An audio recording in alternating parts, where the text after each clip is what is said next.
تازه او عاجل خبر.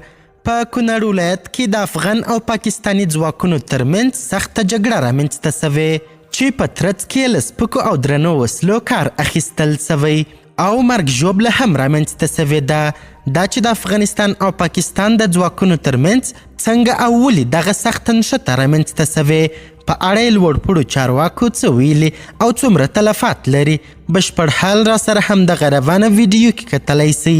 سلامونه قدرمنو لیدونکو، مشال پریس یوټیوب چینل ته مو هرکلی کوم.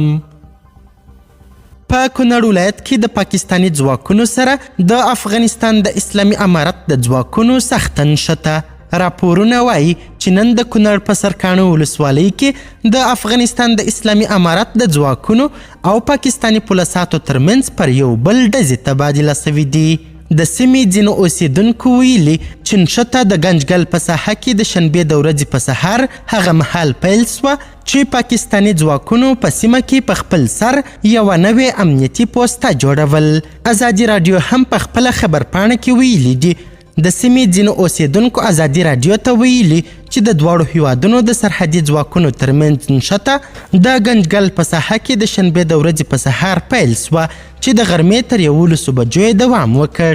د ځایي اوسیدونکو په وینا دواړو طرفونو پر یو بل سپکې او درنې وسلې کارولې دي. په کونړ ولایت کې د افغانستان د اسلامي امارت یو امنیتي مسؤل ازادي راډیو ته ویلي چې نښته د پاکستاني ځواکونو لخوا پر ډیورنډ کرښه د یوې نوې پوستې جوړولو پر سر سوې. تر اوسه هیڅ لوري په دې نښته کې د مرګ ژوبلې د اوښتو په اړه څه نه دي ویلي.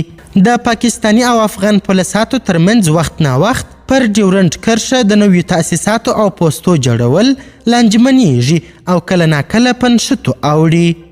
قدرمنو لیدونکو، د ویډیو له کتلو مو نړۍ مننه. د لا زیاتو او نورو لحظه پر لحظه خبرې مطالبو لپاره زموږ همدغه مشال پریس یوټیوب چینل سبسکرایب کړئ. تر بیا او بلې ویډیو ښه وخت ښې چارې، د الله پامان.